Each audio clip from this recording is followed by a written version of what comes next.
sabay nagpupuri. Dahil ina ko ng Kristong Hari, kaligtasan ng kanyang lipi. Sa kanyang kinaluluklukan, dininig aming panambitan. Abang bayan nagpag-ibig, sa kandili niya nananabik. Bayan ngayoy nagbubunyi, sabay-sabay nagpupuri. Dahil ina ko ng Kristong Hari, kaligtasan ng kanyang lipi. Bayan ngayoy nagbubunyi, sabay-sabay nagpupuri.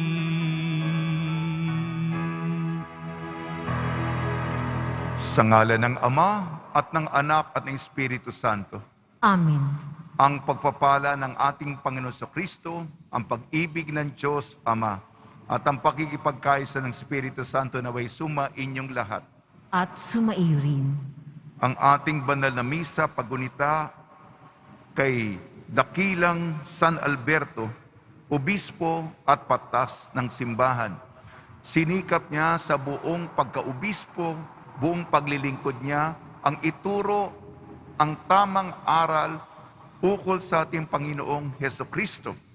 Pinalaganap niya ang debosyon sa kamahal-mahalang puso ni Jesus.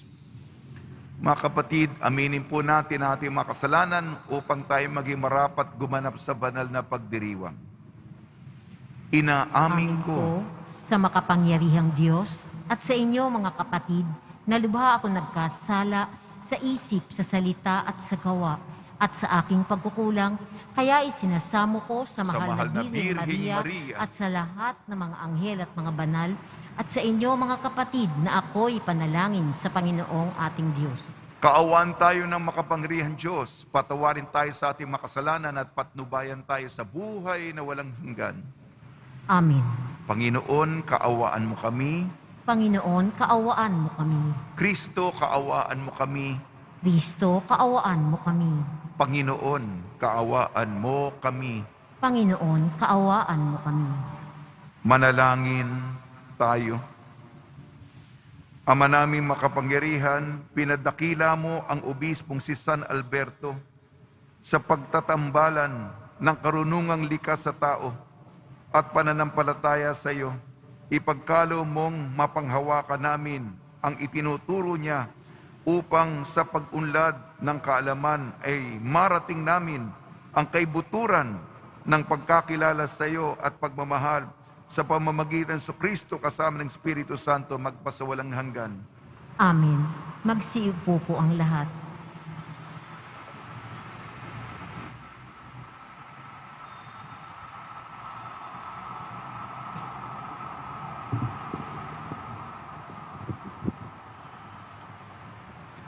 Pagbasa mula sa unang aklat ng Makabeo.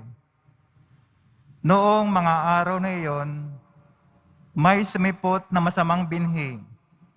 Ito'y si Antioco Epiphanes, ang anak ni Haring Antioco. Siya'y isa lamang bihag sa Roma bago nagmana ng kaharian.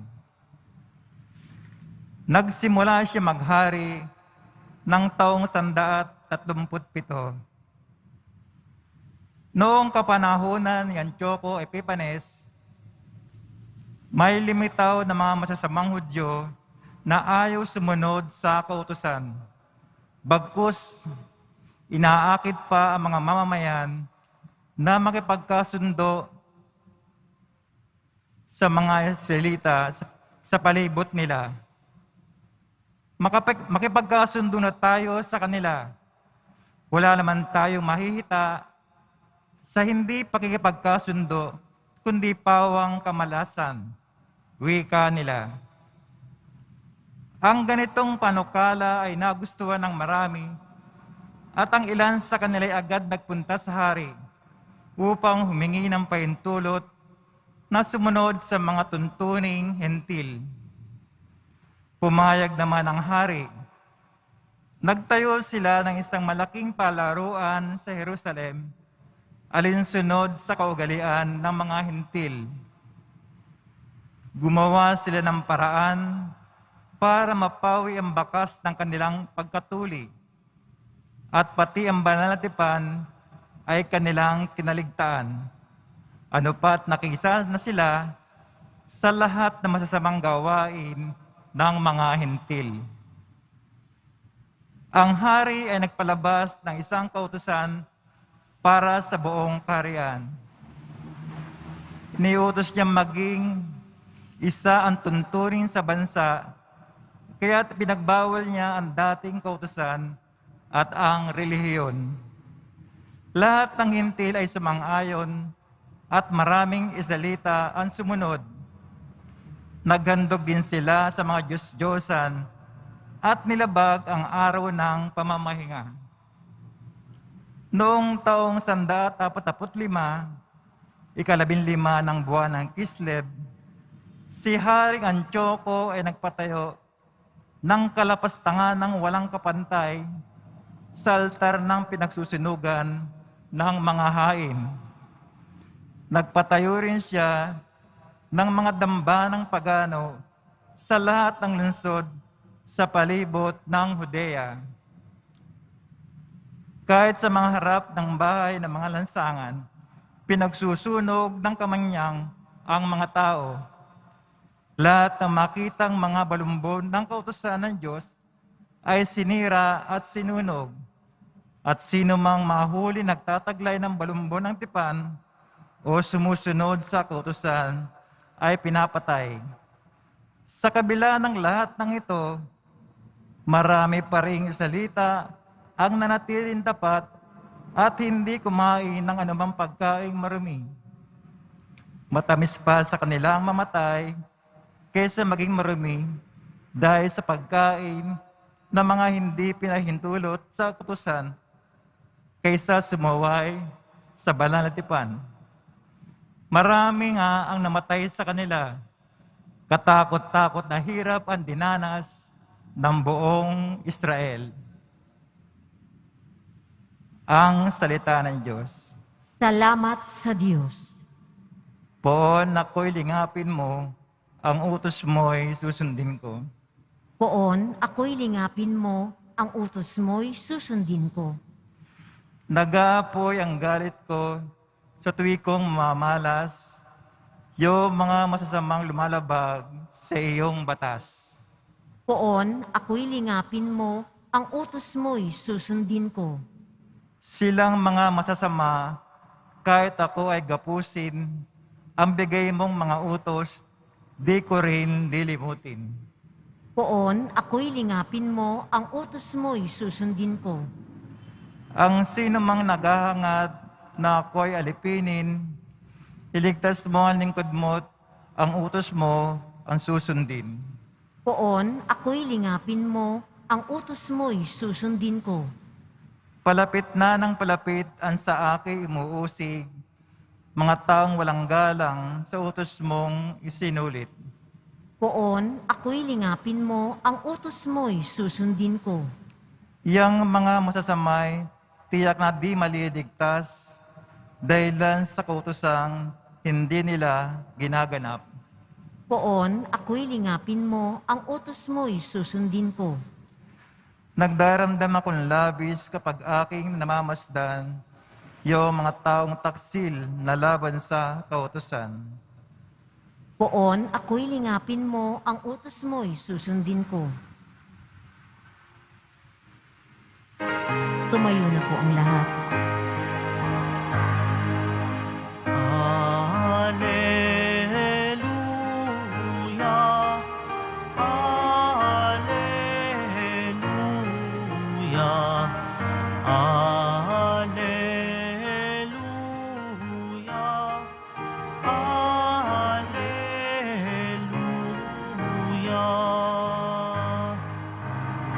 Sinabi ni Jesucristo, Ako ang ilaw ng mundo at buhay ng alagad ko. Alleluia, Alleluia, Alleluia, Alleluia.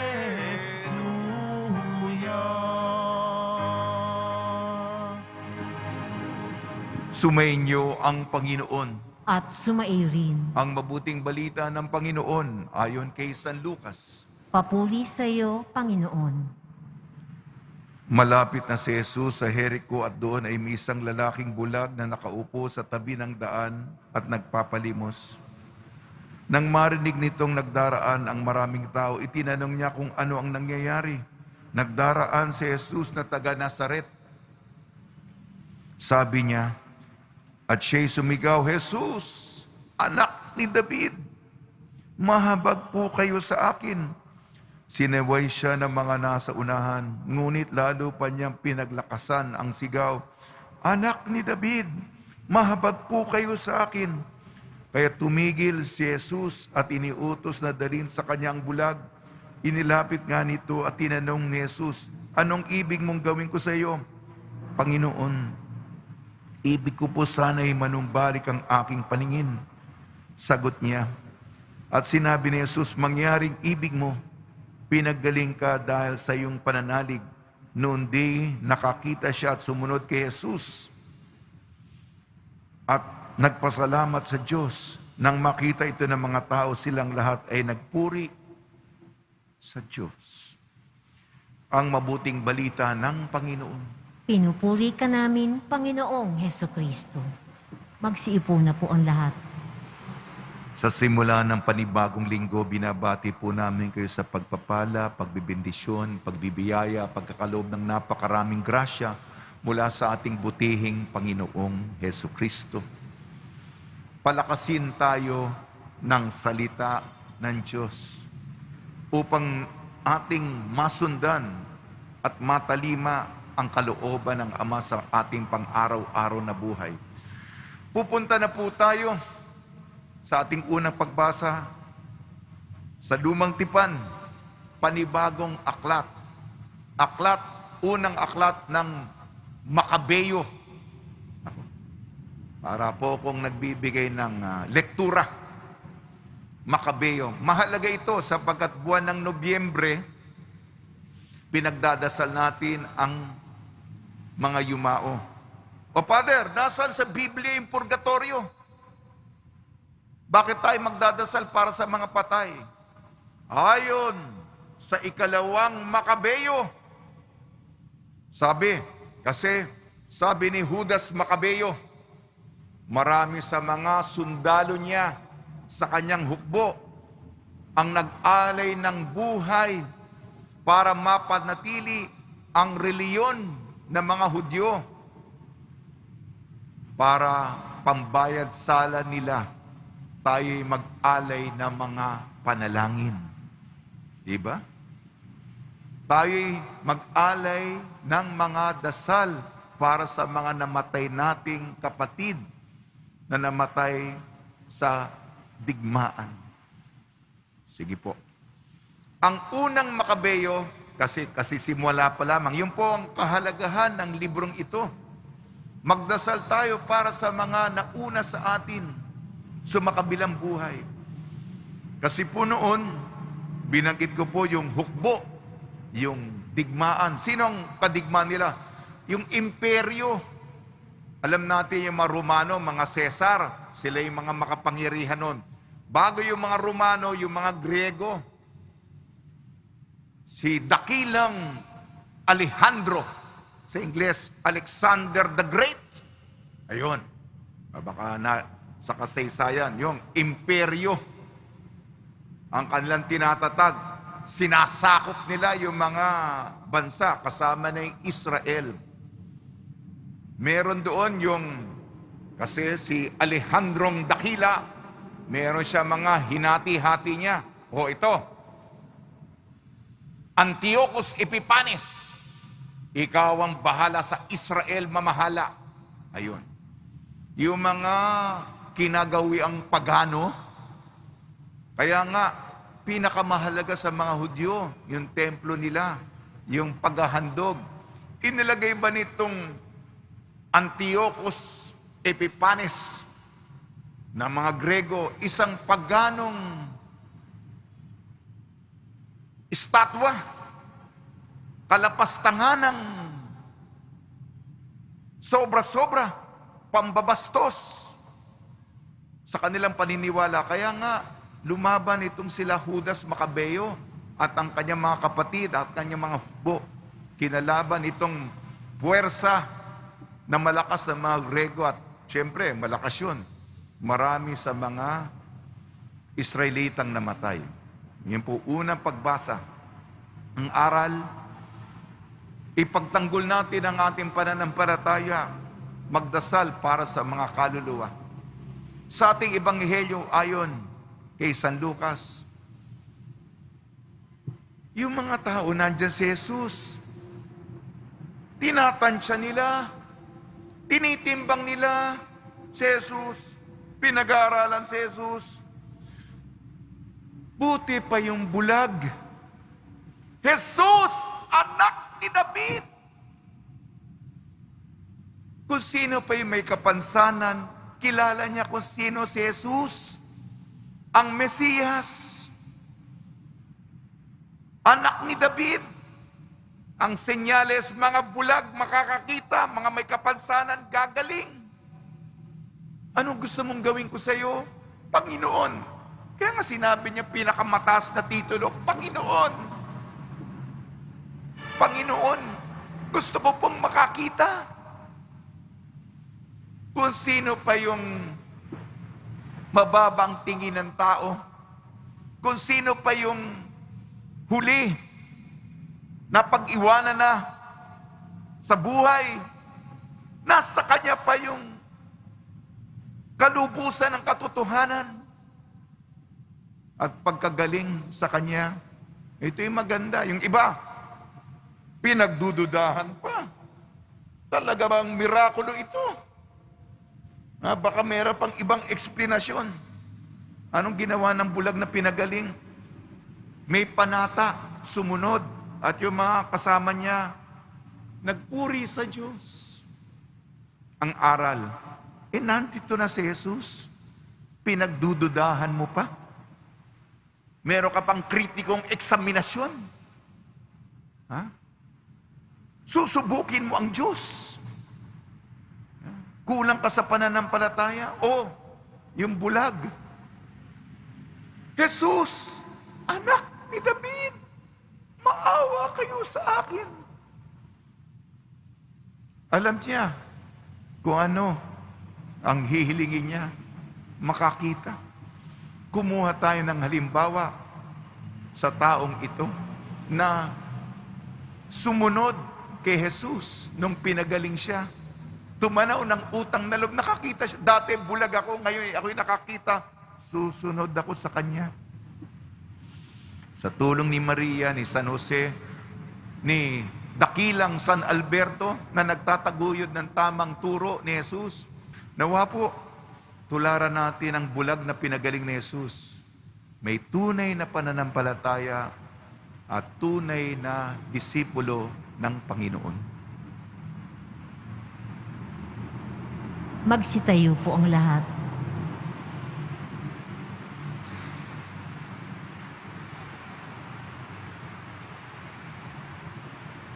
Minamahal kong mga kapatid, hilingin natin sa Diyos Ama na buksan ang ating mga mata upang malinaw nating makita ang kanyang daan at sundan siya ng buong puso. Tugon po natin, Panginoon, sinagan mo kami ng iyong liwanag. Panginoon, sinagan mo kami ng iyong liwanag. Ang mga pinuno ng simbahan, sa pamamagitan ng kanilang huwarang pamumuhay, naway maipakita sa atin ang daan patungo sa kaharian ng Diyos amang nasa langit. Manalangin tayo. Panginoon, sinagan mo kami ng iyong liwanag. sa pamamagitan ng ating paggawa ng kabutihan, naway palagi nating bigyang pansin ang mga hinahatulan, tinanggihan, at hindi minamahal sa ating lipunan. Manalangin tayo. Panginoon, sinagan mo kami ng iyong liwanag. Katulad ng bulag ng Jericho, tayo naway magkaroon ng matatag na pananalig sa nakapagpapagaling na presensya ni Jesus at sundan siya sa daan ng buhay. Manalangin tayo. Panginoon, sinagan mo kami ng iyong liwanag. Ang mga may sakit at mga nagdurusa sa kalabuan ng paningin o pagiging bulag, naway makatagpo ng kagalingan at kasiyahan. Manalangin tayo. Panginoon, sinagan mo kami ng iyong liwanag. Ang mga yumaw naway tumanggap ng walang hanggang kapayapaan at liwanag sa kaluwalhatian ng kaharian ng Diyos. Manalangin tayo. Panginoon, sinagan mo kami ng iyong liwanag. Ama naming nasa langit, punuin mo kami ng iyong pagmamahal at pawiin mo ang kadiliman ng aming buhay upang mabuhay kami sa liwanag ni Kristo, ang iyong anak na nabubuhay at naghahari kasama Espiritu Santo magpasawalang hanggan. Amen. Magsiupo po ang lahat.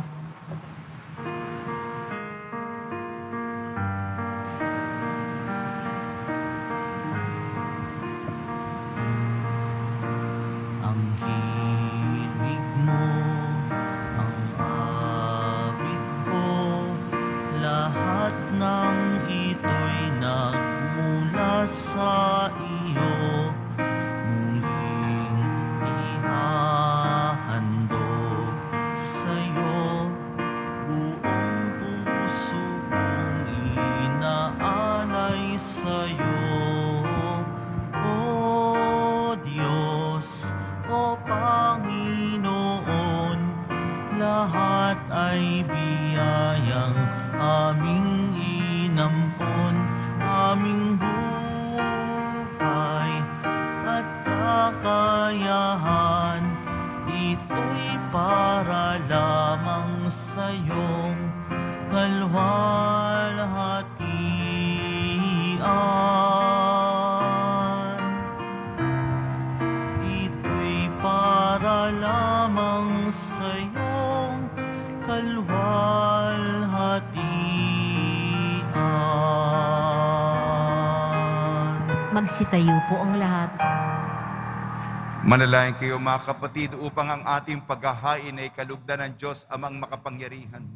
Tanggapin nawa ng Panginoon itong paghahain sa iyong mga kamay, sa kapurihan niya at karangalan sa ating kapakinabangan at sa buong sambayanan niyang banal. Ama namin lumikha sa paghahain ngayong ginugunita ang iyong mga banal. Umaasa kami ng iyong pagtangkilik, ang kasalukuyan at darating na kasamaan ay aming maiwaksi sa pamamagitan ng Kristo kasama ng Espiritu Santo magpasawalang hanggan. Amen. Sumainyo ang Panginoon. At sumaiyo rin. Itaas sa Diyos ang iyong puso at diwa. Itinaas na namin sa Panginoon. Pasalamatan natin ang Panginoong ating Diyos. Marapat na siya ay pasalamatan. Ama namin makapangyarihan, tunay nga marapat na ikaw ay aming pasalamatan sa pamamagitan ng Kristo na aming Panginoon.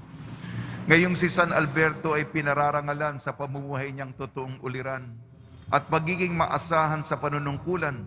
Kaya sa Kristo na maasahan sa katapatan ay inihahayag sa pangangasiwa sa sambayanan. Ang malasakit na mga ulirang tagapangasiwa noon ay nagpapatuloy magpahanggang ngayon sa mga panalangin kanilang iniukol kaysa ng sambayanan mo'y dito ay nagtitipon. Kaya kaysa ng mga anghel na nagsisiawit ng papuri sa iyo nang walang humpay sa kalangitan, kami nagbubunyi sa iyong kadakilaan. Santo, Santo, Santo, Panginoong Diyos ng mga hukbo, napupuno ang langit at lupa ng kadakilaan mo, hosana sa kaitaasan. Pinagpala ang naparirito sa ngalan ng Panginoon, hosana sa kaitaasan. Lumuhod po ang lahat. Ama namin banal, ikaw ang bukal ng tanang kabanalan. Kaya sa pamamagitan ng Espiritu, gawin mong banal ang mga kaloob na ito upang para sa amin maging katawan at dugo ng aming Panginoong Jesucristo. Bago niya pinagtiis ang kusang loob na maging handog, hinawakan niya ang tinapay, pinasalamatan kanya, Pinaghati-hati niya yun. Iniabot sa kanyang malagad at sinabi, tanggapin ninyong lahat ito at kanin. Ito ang aking katawan na ihahandog para sa inyo.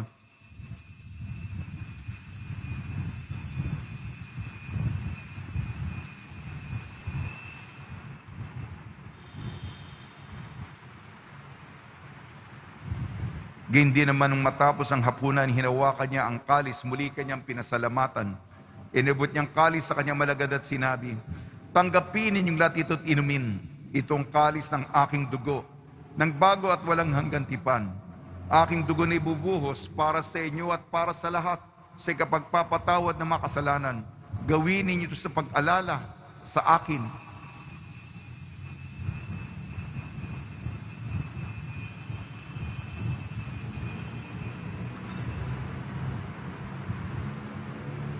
Ipagbunyi natin ang misteryo ng pananampalataya. Si Kristo ay gunitain, sarili ay inihain, bilang pagkain inumin, pinagsasaluhan natin hanggang sa siya'y dumating.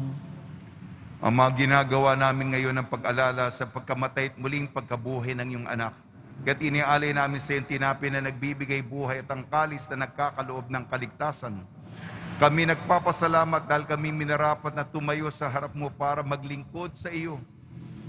Isinasamo namin kami magsasalo-salo sa katawan at dugo ni Kristo ay mabuklod sa pagkakaisa sa pamamagitan ng Espiritu Santo. Ama, lingapin mo yung simbahang laganap sa buong daigdig. Puspusin mo kami sa pag-ibig kaysa ni Francisco na aming Papa at ni Jose na aming Obispo at ng Tanang Kaparian. Alalahanin mo rin ang mga kapatid namin na himlay na may pag-asang muling mabubuhay, gayon din ang lahat ng mga pumanaw. Pagdasal po natin ang lahat ng mga yumao sa kapanahunan ng pandemya. Kaawaan mo sila at patuloyin sa iyong kaliwanagan. Kaawaan mo at pagidapati kami lahat na makasal sa iyong buhay na walang wakas, kaysa ng mahal na Birhing Maria na Ina ng Diyos, Nuestra Señora de la Buena Hora, ng kabiyak na puso niyang si San Jose, kaysa ng mga apostol, ang dakilang San Alberto, San Aloysius Gonzaga, San Sebastian, San Lazaro, San Roque, ni San Juan Bautista at ang lahat ng mabanal na namuhay dito sa daigdig ng kalugod-lugod sa iyo. May pagdiwang nawa namin ng pagpupuri sa ikararangal mo sa pamamagitan ng anak na aming Panginoong Heso Kristo. Sa pamamagitan ni Kristo, kasama niya at sa Kanya ang lahat ng parangal at papuri ay sa iyo, Diyos amang makapangyarihan, kasama ng Espiritu Santo, magpasawalang hanggan. Amen. Sa tagubili naman nakakagaling na utos sa turo ni Jesucristo na Panginoon natin at Diyos, ipahayag natin ng lakas loob. Ama namin, sumasalangit ka, sambahin ang ngalan mo, mapasa amin ang kaharian mo, sundin ang loob mo dito sa lupa para nasa langit. Bigyan mo kami ngayon ng aming kakanin sa araw-araw at patawarin mo kami sa aming mga sala para ng pagpapatawad namin sa nagkakasala sa amin. At huwag mo kaming ipahintulot sa tukso at iadya mo kaming lahat sa masama. Amen. Hinihiling namin kami iadya sa lahat ng masama, pagkalooban ng kapayapaan, araw-araw iligtas sa kasalanan at ilayo sa lahat ng kapahamakan. Samantalang aming pinananabikan ang dakilang araw ng pagpapahayag ng tagapagligtas naming si Jesucristo. Sapagkat iyo ang kaharian at ang kapangyarihan at ang kapurihan magpakailanman. Amen. Panginoon Jesucristo, sinabi mo sa mga apostol, kapayapaan na iniiwan ko sa inyong aking kapayapaan na ibinibigay ko sa inyo. Tungyan mo ng aming pananampalataya at huwag ang aming mga pagkakasala. At pagkalooban mo kami ng kapayapaan at pagkakaisahin sa iyong kalooban kasama ng Espiritu Santo magpasawalang hanggan. Amen. Mga kapatid, mga kaibigan, sumunyo po ang kapayapaan ng ating Panginoon. At sumayo rin. Magbigayan po tayo ng kapayapaan sa isa't isa. Kordero ng Diyos na nag-aalis ng mga kasalanan ng sanlibutan, maawa ka sa amin. Kordero ng Diyos na nag-aalis ng mga kasalanan ng sanlibutan, maawa ka sa amin. Kordero ng Diyos na nag-aalis ng mga kasalanan ng sanlibutan, ipagkaloob mo sa amin ang kapayapaan. Ito ang kordero ng Diyos, ito nag-aalis ng kasalanan ng sanlibutan, mapalad ang mga inayayahan sa kanyang piging. Panginoon, hindi ako karapat-dapat na magpatuloy sa iyo, ngunit sa isang salita mo lamang ay gagaling na ako.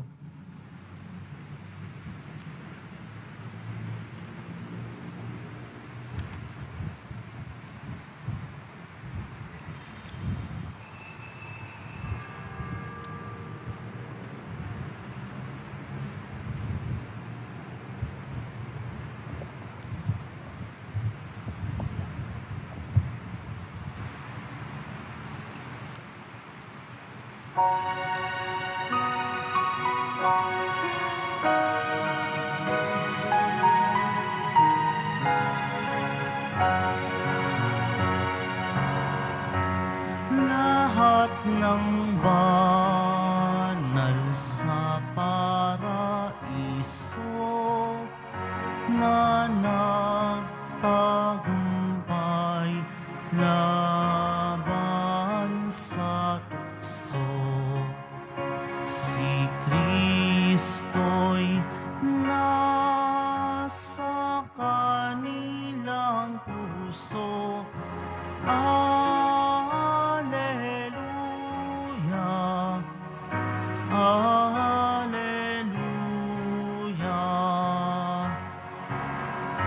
Birheng Maria, puspos ng grasya, kanyang oo ay laging biyaya.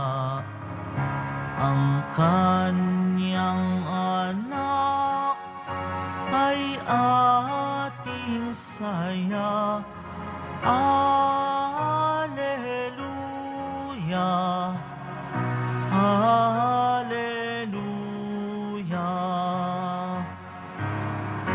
Mga apostol, sila'y pinili, inihandog ang buong sarili kay Jesus, silang nananatili. Alleluia, Alleluia. Ebanghelistang silang sumulat, ang turo't aral na isiwalat. Kay Jesus ay naipamulat. Alleluia,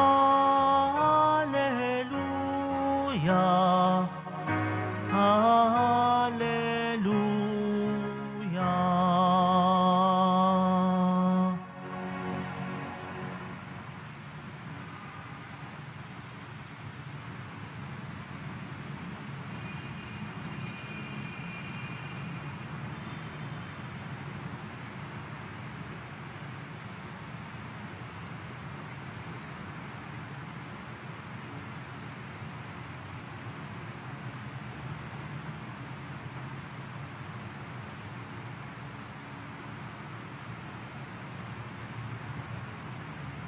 Manalangin tayo. Ama namin mapagmahal, ang banal na pakikinabang na aming tinanggap ay magdulot nawa sa amin ng malasakit na maalab, sapagkat puspos nito si San Alberto sa kanyang pagganap ng paglilingkod sa sambayanan mo sa pamamagitan sa Kristo kasama ng Espiritu Santo magpasawalang hanggan. Amen. Panalangin kay San Roque. O pinagpalang San Roque, pintakasi na may karamdaman, lingapin mo po ang aming mga kapatid na nasa banig ng karamdaman. Ang iyong pamamagitan ay sadyang makapangyarihan nung ikay narito pa sa daigdig. Maraming gumaling dahil sa pagkandanda mo sa kanila ng kamahal-mahalang krus. Ngayon kayo nululhati na dyan sa langit na nanalig kami ngayong pamamagitan ay lubhang magaling. Ialay mo po sa Panginoon Diyos, siyaring aming mahinaing at sa tulong po ninyo ay makaming kagalingan ng aming kaluluwa at katawan. Pakundangan sa mahirap at sakit ng Panginoon Kristo at inyong po mga panalangin. Amen.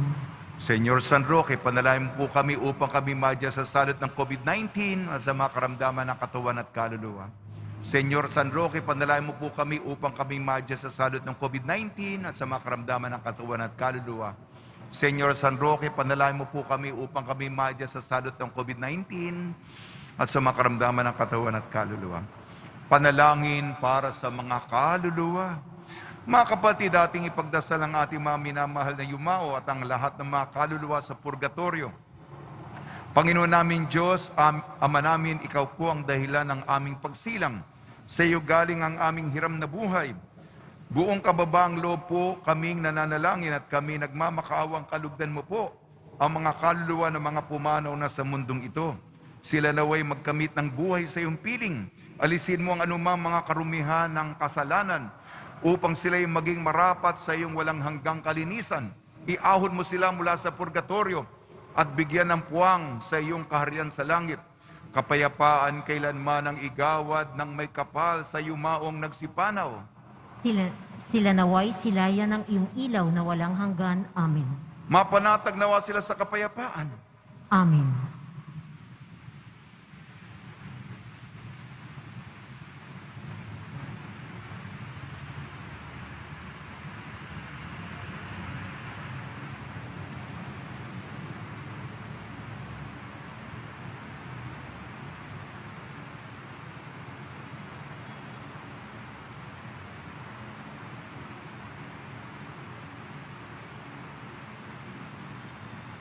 Pagbabasba sa mga deboto ng kanilang mga kahilingan at dasalan.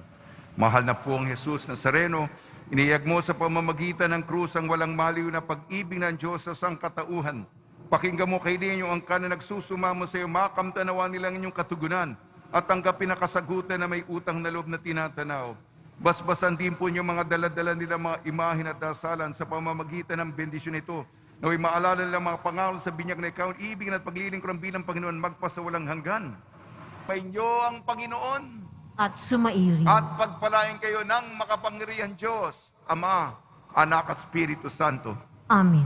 Paglayin po ninyo sa inyong pag-alis ang kapayapaan ni Jesucristo. Salamat sa Diyos.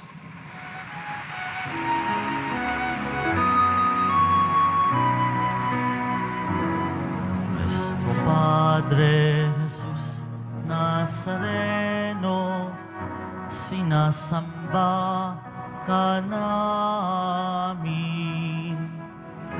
Pinipintuho ka namin. Aral mo ang aming buhay at kaligtasan. Nuestro Padre Jesus Nazareno, iligtas mo kami sa kasalanan. Ang krus mong kinamatayan ay sagisag ng aming kaligtasan. Nuestro Padre Jesus Nazareno, inarangal ka namin. Nuestro Padre Jesus Nazareno, nilulwalhati ka namin. Nuestro Padre Jesus Nazareno, dinarangal ka namin. Nuestro Padre Jesus Nazareno, nilulwalhati ka namin.